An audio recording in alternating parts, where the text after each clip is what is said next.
I'm going to the city and I'm gonna do a steady show. And I know all my fans wanna learn how to make some dough. I've been cruising up and down for trades each and every night. And with my iPhone reclining, I know we're gonna get it just right. I'll get inside your mind, we'll have a real good time. We're gonna trade today, we gotta trade today. Go askSlim. Hi, I'm Steve Miller. Call me Slim. And this is the askSlim Market Week. It's a look back at what happened in the financial markets in the past week, and a look forward to what might happen in the next week. And hopefully, lots of great ideas and opportunities for you throughout the show. Well, the stock market edged lower last week as stretched out gains brought investor caution, and the market stalled a little bit. It was another week of focus on the trade deal, as the market response has been actually a lot more muted around comments around trade. Monday, Kudlow came out and said, well, the phase one deal was close, and China came out and cut rates first time in a few years, and that gave the market a lift early, but rumors did hit later on in the day that China was less optimistic about a deal, which later was really not confirmed. So lots of rumors, a lot of talk, and market just kind of zigging and zagging based on that kind of news. Tuesday, Home Depot and Kohl's came out with horrible earnings, big miss, poor guidance, and I'm going to show you that when we get into the worst of the week. And it was a bad week for retail stocks. Still, with those big downsides, it could not break the stock market.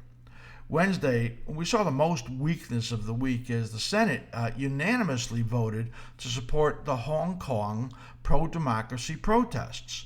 Later in the week, the House joined on that, but nobody knows yet, and the president's not saying if he will sign that bill. He doesn't really want to kick that hornet's nest that is China, so we don't know for sure what he's going to do with that, but that bill is not veto-proof, and there's a pretty good chance that if he vetoes it, it's going to pass anyway in Congress, and the China is not really going to like that. That did bring some fear on the China deal, and the market weakened. FOMC came out with their minutes on that day also, and really pretty much indicated they were ready to pause as far as these interest rate cuts are going. Thursday and Friday, well, the market just zigged and zagged around, still with a very firm tone, after China came out and said they were inviting the U.S. back to China for more talks on the trade deal. Well, I thought Kudlow said the trade deal talks were going great. Why do they have to invite the U.S. back there if all of that is going great?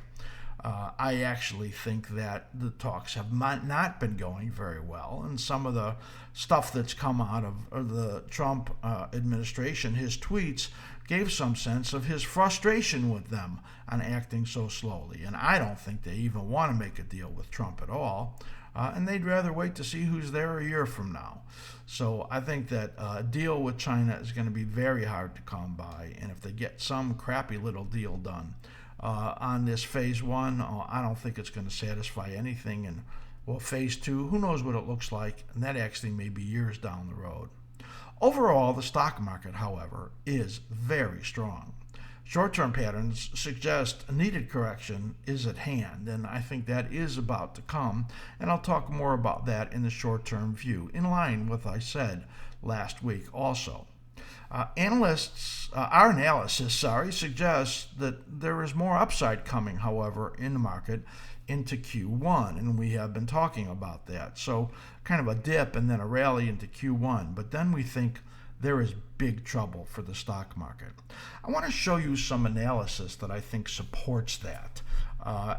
Recently I did, several weeks ago, some analysis on the big picture in the bond market. And the bond market in the long term shows some, we'll say, superb cyclical patterns. And I want you to get a sense for what that looks like. This is a cycle chart. We're looking at 10 years back on the 10-year notes. And for many of you, this is a new chart. First of all, I don't often show monthly charts. And many of you are not familiar with cycle analysis. Cycle analysis measures the rhythms in the market, or as we call it, the heartbeat. As you can see in here, there is a bracket on the bottom. That's the half moon, or somebody would call it. These are called cycle brackets. And they are just simply a guide. They give you a sense for the repeating rhythm in the market. And where the lows or troughs come is where the bottoms are, as you could see. And there is a repeating rhythm of cycle length that you can see. Well, this cycle was 18, this one was 15 to that low, 18 to that low, and these are months. So it's 18 months, 19 months, 19 months.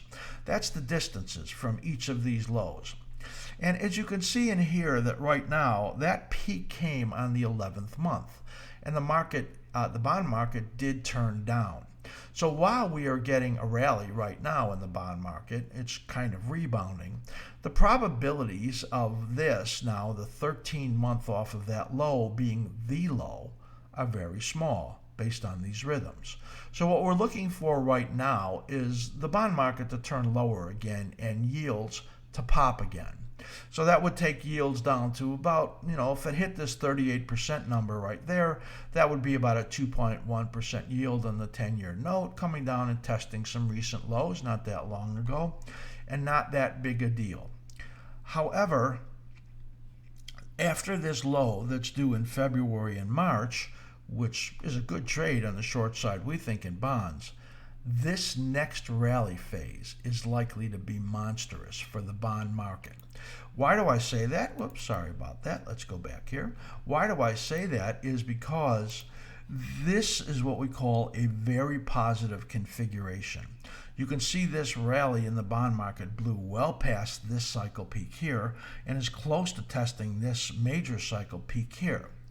The fact that it only has a few months to fall right in here and then rallying again, it leaves what we call a very positive configuration.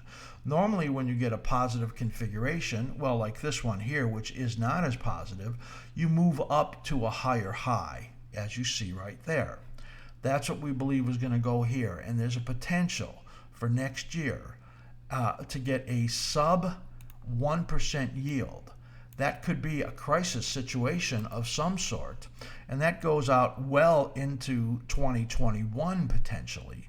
That's why we think there's a bear market in the bond market coming. That is a period of very high risk for stocks. Why? Well, what could possibly drive yields or drive the bond market this high or yields that low other than some really bad picture of something out there? There is something out there that we think is a crisis that is going to come in 2020 and into 2021, and a real bear market in the stock market. You could see these rhythms. I encourage you to even make a screenshot of this. Copy it. I'll try to understand what this all means, but I think I described it pretty clearly. There is something very bad out there coming in 20 and 21, and those much lower yields are reflective of it. What could cause that? Well, there's that Dell backup again. I hate when that thing comes up. What could cause those kind of really low yields coming other than something really ugly? I don't know. Is the retail industry telling us something about that right now? Maybe it's more trade war. Maybe it's the political backdrop that I think is going to be horrible in the next year. There is so much, but there is trouble coming in 2020 and 2021. And those of you that have loved this 10, 11-year bull market, well, that is not normal. It's not the norm. And something is about to change. And I think that this chart says a lot about that. For the week, the stock market slightly lower. The bond market rebounded some, as I just showed you. 30 years up about $1.33 points for the week. The TNX, the 10-year, lost about 8 basis points. The gold market down about $1 to $2. It's really pretty close to unchanged on the week. The same thing for the dollar, which is up about 0.1%. They do move usually in inverse ways. And the oil market, which was down pretty good, moved up very nicely as the the OPEC came out and said that, well, they were likely to keep cuts going out into the period of June, they said. So that would be a reason to believe that oil could be supportive, but we're really not positive on oil, and we think oil is going to head lower again, and it's started to actually weaken a little bit here. Follow me on Twitter at askSlim and become a YouTube subscriber. You like this video, be sure to give us a thumbs up.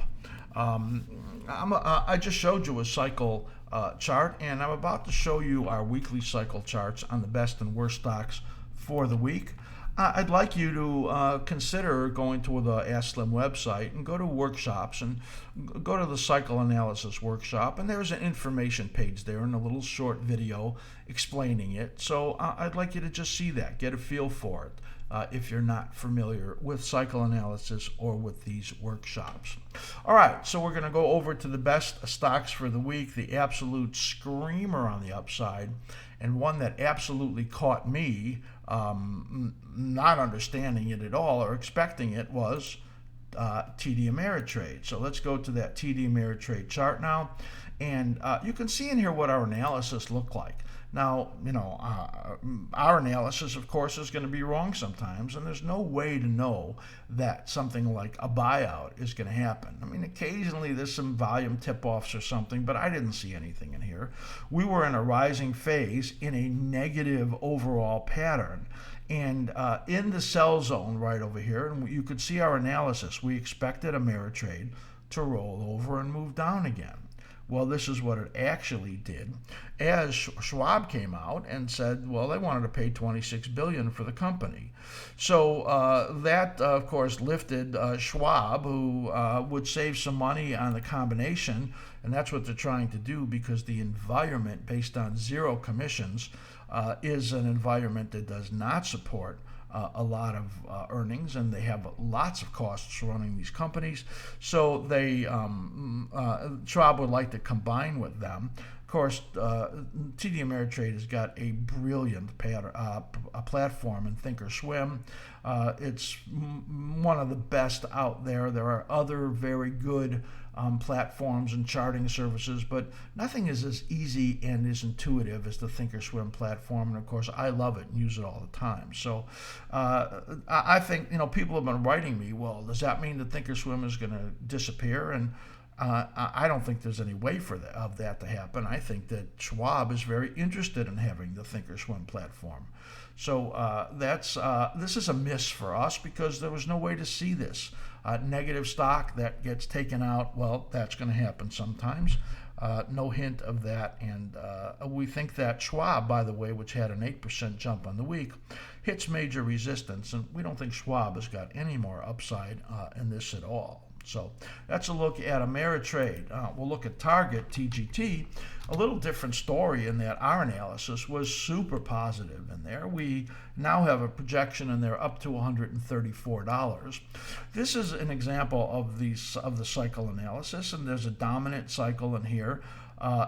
This is a dominant and minor cycle for Walmart. We put that over the target cycle, which is the black one right in here, and you could see the rhythmic action in here. Bullishly configured cycle, bullishly configured, another bullishly configured cycle here, and then this one makes a new high. It hits the 61.8% fib extension, and here's the target up here, at least 134, maybe 141. We think Target is in great shape. Now I want you to notice this rally. See this rising phase here? Look, it goes up for several months. This one right over here up for about 2 months. This one right over here up for 2.5 months. This is only 2 weeks into the rally right over here. You think this is going to be the high? I do not. I think there's higher prices coming in Target and just an absolute beautiful chart. They beat strongly on earnings, and analysts have been upgrading and raising targets like crazy this week in Target, and we think the stock has been a great stock. Still like it. COP, Conoco, this one's interesting because JP Morgan upgrades the stock, and I'm going to say no to it. First of all, I don't really like oil right now. I think oil has got a little bit of room on the upside, and I'll show you that in the short-term view. However, I don't think that the oil stocks overall have much upside. So the stock gets in here, gets a pop in Conoco, about 4% on the week. I don't agree with it. I think maybe the stock can see 62 or 63. It's trading at 60.5 right now. I don't think it's a worthwhile buy, and I think that there's risk down to $52 again. So if there's 2 or 3 points upside potential and some 8 points downside risk, well, I don't really like those risk rewards. Do you? I say no to that upgrade by JP Morgan. Next stock we're going to look at is Square, SQ. Stock that we have not liked. Now, for the cycle analysis, I'll explain that to you, and that is that you see this cycle that bottomed above where it began. It says when it does that when it hits support, it's likely to rally and surpass that level. You can see it did that. However, this cycle here made a lower low. And that says even though we expect a rally, and based on our swing high, swing low analysis, we create a resistance sell zone when it's a negative cycle like this, then it gets into an area where we think the high probability is it will fail. It's normal that it got to this level, and it would be very normal to come down and test or take out 54. It's now trading at 67. And we do not like this stock at all. It is a high probability that will fail somewhere in this resistance zone and then move to the downside again. You want to learn about swing high, swing low analysis. Well, you do want to become at least an askSlim level 2 member and go into our video library. I'll talk a little bit more about the video library in a couple of minutes. Square, we think that no news in this, it's just rebounding, and we think it's a sell. Now, there was a little news in Netflix, which we seem to keep bringing back. Netflix gains about 3.5% on the week. And you can see the same thing. It gets up into that sell zone right there. It's trading about 309, and we think it's headed down 250 or lower. And this one, Netflix comes out and he says, well, there's been no impact on the Disney launch. And I think it's a bunch of crap. And when you look at this chart in here where it's moving up into this sell zone, and this is what this 8-week advance brought you right over there, which is pretty feeble rebound after this big break that you saw right there. The stock moves from 380 down to 250, then bounces up here to 310, and we think it's going back to 250. You can see the beautiful cyclical action in there. Look at the gorgeous head and shoulders in here, and it just missed the measurement on the downside. So we think that the best thing this stock can do is maybe get up here to the mid area, about 317 right now, but then we think it's going to roll over and take a big hit to the downside again. So that is the best stocks for the week. Now, for the worst stocks for the week, I'm bringing you 5 stocks to show, but I got a lot of stocks to talk about. This is almost all. I'm going to show you one tech stock, but the rest of this and the whole discussion is about retail. Here we are in this pre-holiday season where everybody should be just up and up about people buying for the holidays and Black Friday coming up and all that, but retail, these reports have been bad. Their guidance has been worse. And we're going to see some crazy sales going on out there because Black Friday started a week early or earlier, and it's going on starting today. So I think there's going to be huge discounts, huge deals, poor profits, and this bad guidance is going to come to fruition. Let's take a look as we switch over from that Netflix chart to Kohl's, the worst stock for the week in our 300 and some stocks that we look at. Look at that. You see the sell zone. So that's what happens when you get a big decline and the swing high, swing low analysis throws out this level. It comes up to the sell zone, and then the bad news comes out again. Big earnings miss, analysts all cutting their targets in here as they cut guidance. Kohl's does. This is late in the declining phase. You see that? It's got 2 to 4 weeks to go on the declining phase. We think it could get down to about 43 right now, and then put in a rebound. Once the low is made in here and we have an anchor point, we'll then use this high and this low to put in the next sell zone. That would be, in our opinion, likely. Now, if it holds up and doesn't break below 43, this low, it'll be a little better pattern, and our upside projections will be higher. Still, with this absolutely big downside move, I'm just not loving it, and I would not be a buyer of this stock, even though we're coming down to this cycle low area. These big downside gaps just take a lot of time to heal, so we're not anywhere near a short-term, anything that I see worthy of a short-term play in here on the long side. So big decline, 20% in Kohl's. Urban, URBN, in that outdoor teen retail type of stock. Look at that. Hits the sell zone and has that big downside move. A big miss in earnings in there. An analyst downgraded. We're looking for the stock to get below $19 in these next couple of months. And if it, again, holds up above 1963, it will be a little better picture, and then we will upgrade our projections. So that's the key. How does it do in the next 4 to 6 weeks? Well, we're going to take a look and see. Right now, it looks, well, pretty bad.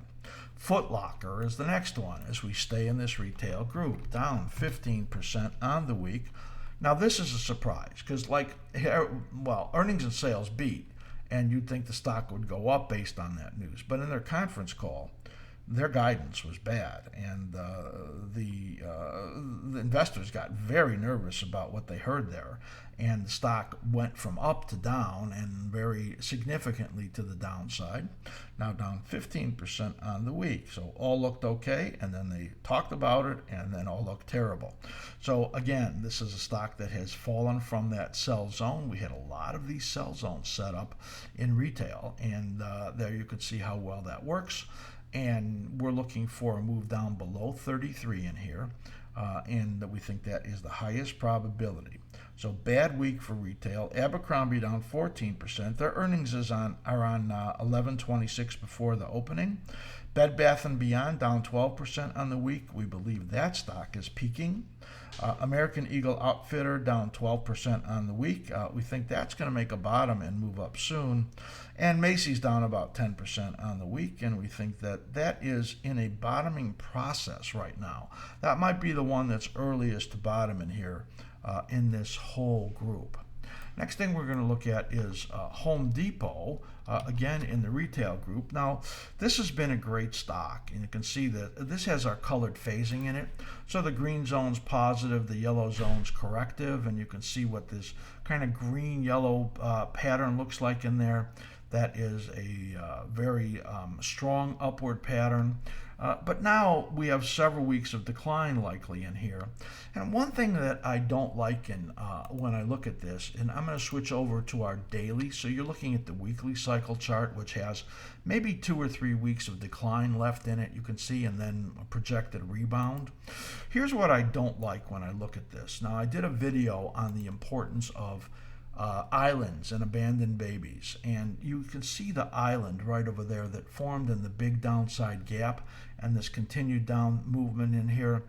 I don't like this. This is when you have 1, 2, 3 tops at the same level right around important cycle peaks, and then the island right there, well, that looks pretty significant to me. So go watch that video, by the way, where I give 14 stocks that are in conditions of islands or abandoned babies and likely to be reversing. And I explain it in depth also. So Home Depot, when I look at that, you can see in here on the left is the weekly chart. On the right is the daily chart as we look side by side.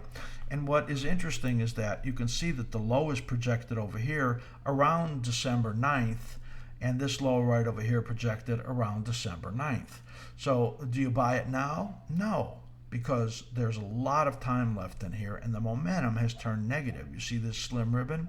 So that says to me that there is a potential for some more trouble in the near term, and then maybe a modest rally for Home Depot. We're going to take a look now as we go back to the weekly chart. Let me just blow that up again. And take a look at KLAC. This is a semiconductor stock. You can see it's been a monstrously positive stock. Momentum in there has been just super. The momentum turned bullish right over here that you can see and continued there. That's our momentum indicator. Now flattening out and just rolling over. This has 2 or 3 more weeks on the downside. So what happened is UBS came out bearish on the chip stocks. I think that they're early. And overall, the group is mixed. Some stocks in the group have a lot of upside potential still.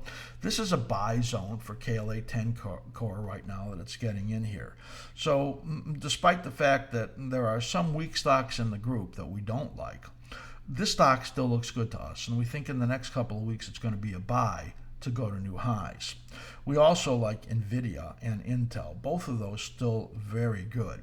Now, I just talked to you about the charts on the daily chart and the video that I did regarding the island tops.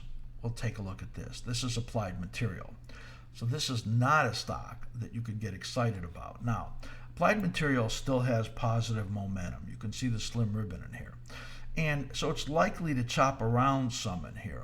But when you see this right over here, that evening star right there, and that island reversal, the big gap up and the gap down, that's a bad pattern. And I would say that when you look at Applied Material on that, that is a reason for some caution also. So pretty bad looking stock right over there.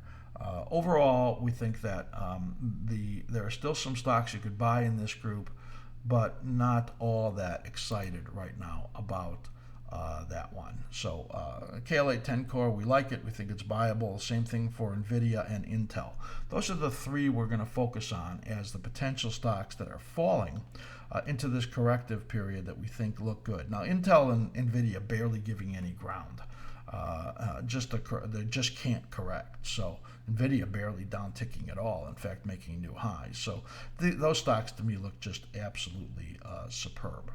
That is the best and worst stocks for the week. I hope there was some great information for you in there. I mentioned that I would talk about our video library. We have 400 plus videos in the library that I've created. Of course, I've been a trader for 45 years and an analyst and a coach. And the library that I've built, really, I don't know that there's anybody out there that has anything like it.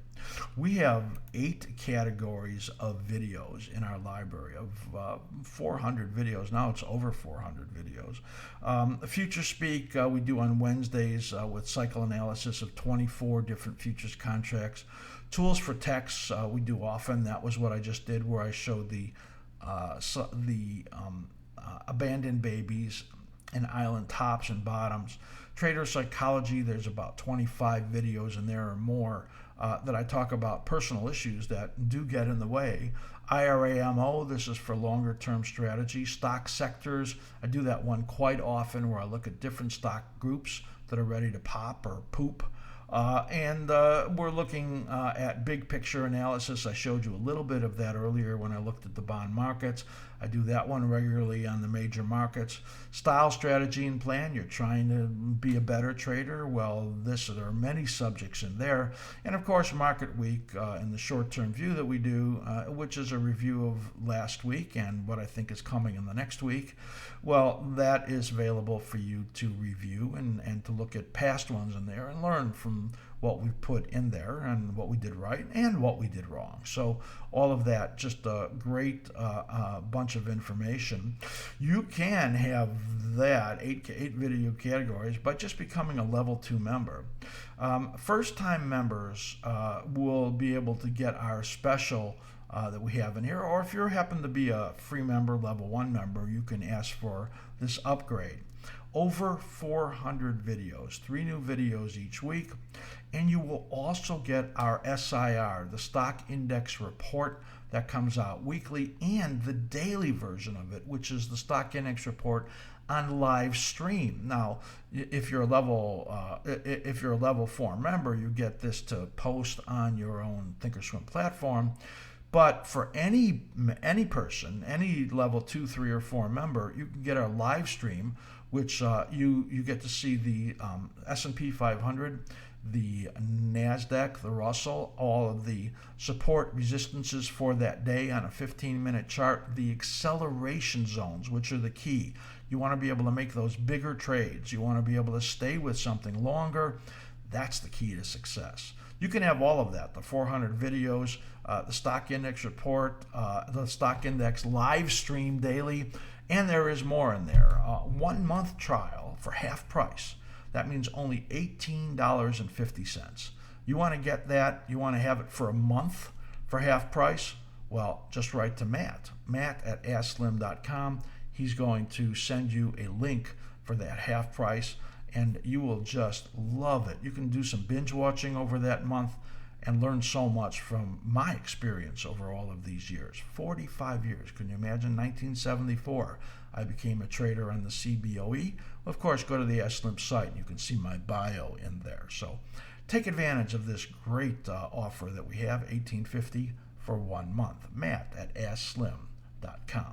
All right, so now let's get into our short-term view for the coming week for 5 major markets. I always want to be accountable to what I said in the last week, and I would say that this was a subpar week in that we're only going to get credit for about 55%. It's not only if I say something is going to go up or down, but how valid were the cycle patterns, or how well did I do analyzing them, and also how valid were support and resistance areas. So there's a number of things that we look at on there when we rate it. Light crude, I only get a tiny little bit of credit for that. Gold market hit our upside objective in a sideways week.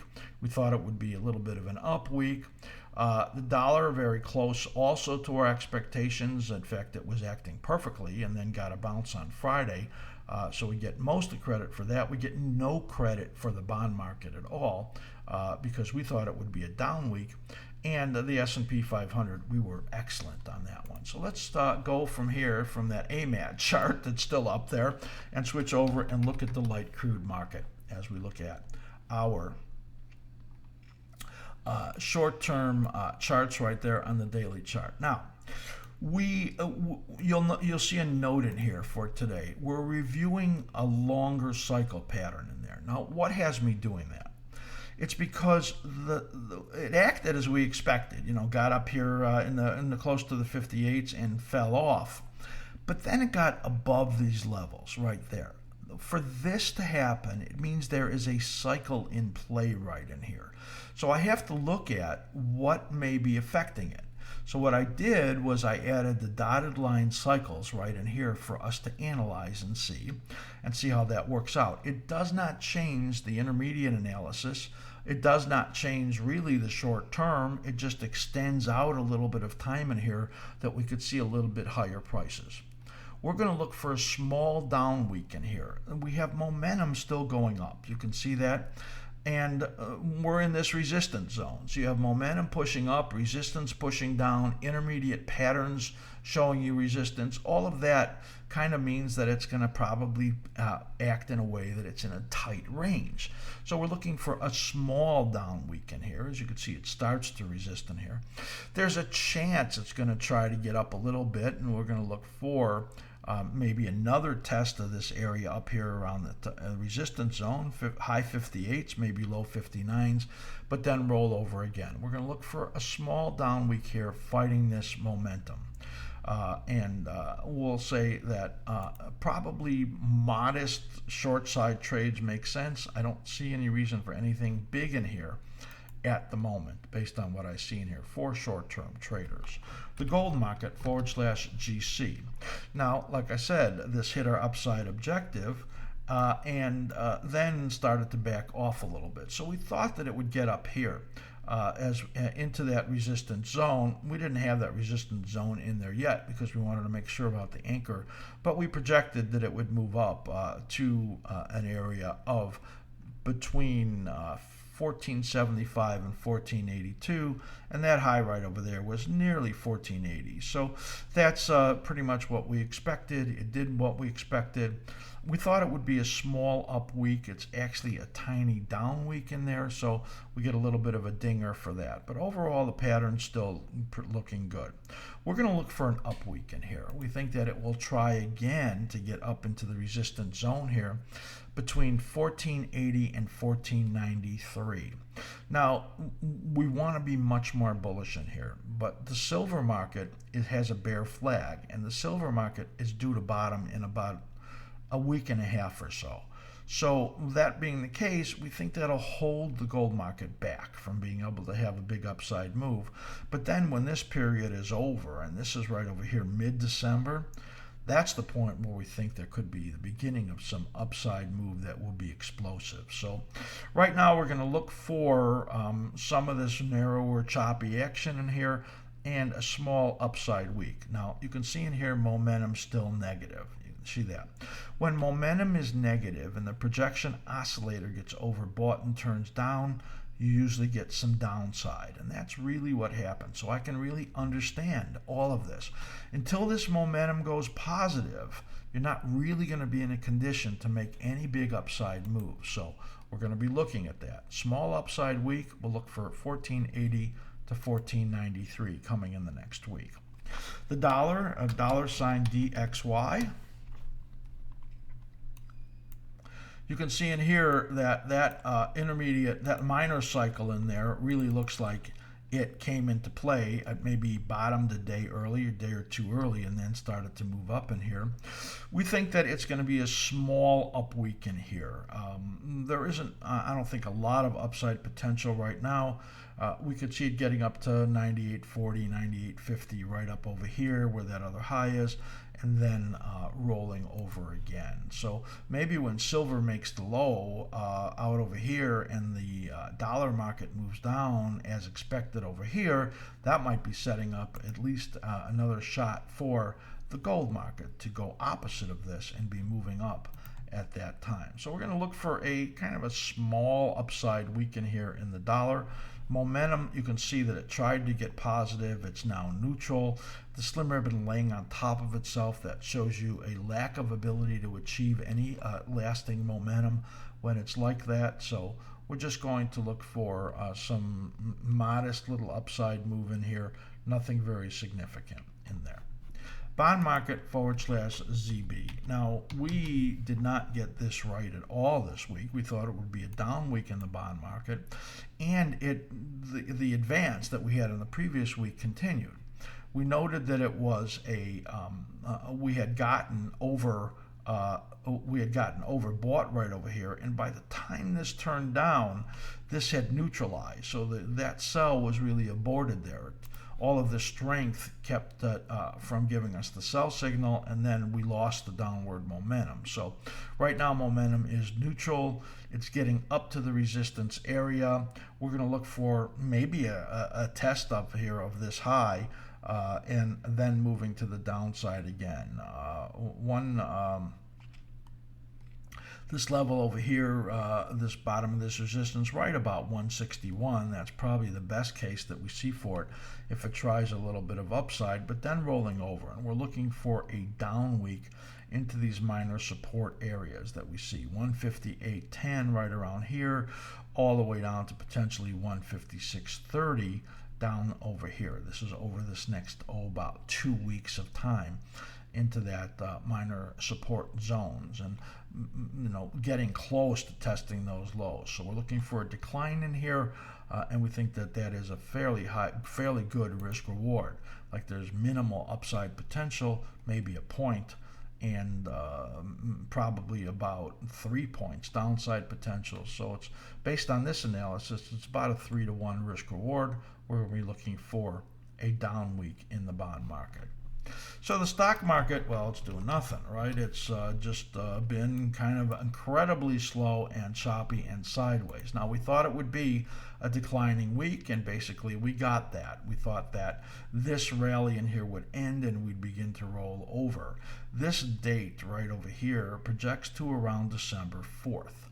So we're going to look for a first week bottom and a correction here in December, and then moving up again into that January, early February period, where we think that the risks are really going to grow, and where we talked about the bond market making a bottom and then something happening and causing, well, the stock market to fall sharply and then the bond market to rally. But that's getting too far out there. That's couple months away at least. So right now what we're looking at is a situation of the next trade being likely a buy. That means that when we have this correction, it would take you into this zone right over here. This is likely too high, that 30.88. We're going to say right over here around 30.75 down to about 30.63. That would be a reasonable downside target in here. Now you can see that momentum, remains very strong in here. That's likely to keep the market from moving down very significantly. In fact, this showed strength in the projection oscillator. Now we're getting down to a buy right over here where it's oversold, and that might mean it'll move around sideways or up a little bit for a few days before this takes a hold and then moves down. You can see the power in this, just super strong.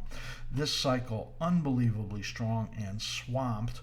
In other words, this upward directional component so strong it would not allow this correction right in here. And you can see something similar in here. Maybe I'm too pessimistic, and maybe it can't get down as low as I just said. But then you get over here in December, and it's likely to be moving up again. It's hard to do anything but be super positive. When you look at that fib extension right over there is around 31.60, comes off the weekly chart. That's my most negative, I think, possibility. The lowest possibility is 31.60, and there are numbers 100 points higher than that could happen in that time period. So this projection here is December 4th. The weekly low is projected around December 9th. So that's the first to the second week in December, and then we think that correction will be over, and then very strong again. That's it. I hope that you thought this was very informative and you got a ton of great information. We always want to hear from you and find out what you think about our analysis. Again, follow us on Twitter at askSlim, and give me a thumbs up on this video if you like it, and subscribe to us on YouTube. We've got plans to do a lot more on YouTube and send a lot of things out there, and I think you'll enjoy that. So do become a YouTube subscriber. Write to Matt at askSlim.com to get our special for level 2 1-month trial for $18.50. I want you to be so careful. It is so crazy out there, and we're always wishing you great trading. Well, I'm going to